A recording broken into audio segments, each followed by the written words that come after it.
তারপর সে বের হয়ে গেল, আমি তাকে আর ফোন দিলাম না। ওই রাতেই আমি ডিসাইড করলাম।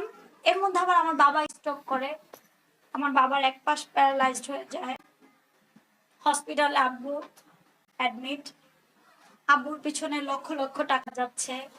সে যখন দেখতেছে আমি আমার বাবার জন্য লক্ষ লক্ষ টাকা ব্যয় করছি, আমার ভাইরা টাকা নিয়ে যাচ্ছে, ভাই আমার মধ্যে তো লুকোচুরি নাই, আমার বাপ অসুস্থ, কোটি কোটি টাকা খরচ করে আমাকে বাঁচাইছে, আমি তাদের একমাত্র মেয়ে, সবার বড় মেয়ে, একমাত্র উপার্জনকারী। এটা অনলাইন ডিজিটাল প্ল্যাটফর্ম আমি সবসময় বলি যে আমি একমাত্র উপার্জনকারী, আমি এটা আমার সংসার সমস্ত কিছু বাবা মা সন্তান সব আমি নিজে চালাই এক হাতে। আলহামদুলিল্লাহ, আল্লাহ আমাকে সেই তৌফিকটা দিছে।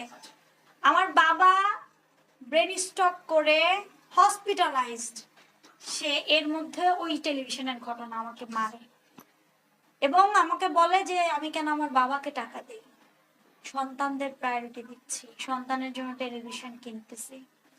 তখন ওই ডিটেলস সহকারে আমি পোস্টটা করি, যে পোস্টার কথা আপনারা বলছেন।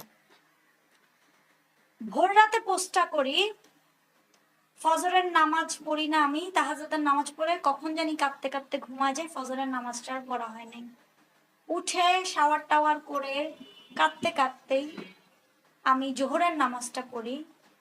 আমার এই বিল্ডিং এর সবাই সাক্ষী আছে, গার্ড থেকে শুরু করে এই পুরো বিল্ডিং, সবাই ভাবছে কি জানি হয়ে গেছে, মনে হয় হামলা হামলা হয়েছে, তখন হামলা টামলা হইতেছে, মনে হয় হামলা হয়েছে। সে ওই যে আপলোড দিছি ভিডিওটা, সে বাসায় নিচে দারোয়ানদেরকে ঝাড়ি টাড়ি মারছে কিনা জানি না, আমি তাদের থেকে জানতে পারবেন আপনারা। মেরে টেরে সে উপরে উঠছে, উঠে আমার দরজা তো লক, বাইরে সিসি ক্যামেরা, সে দরজা ইচ্ছা মতো বাইরে এসে। তো দরজা বাইরে এলে নর্মালি তো পুরো বিল্ডিং এর মানুষ জানবে, এটা তো একটা আবাসিক এরিয়া এবং একটা সোসাইটি। তো সবাই ভয় পেয়ে গেছে, আতঙ্কিত হয়ে গেছে যে কারা আবার হামলা করলো বা কি। তখন তো দেশের অবস্থা খারাপ, ভালো না।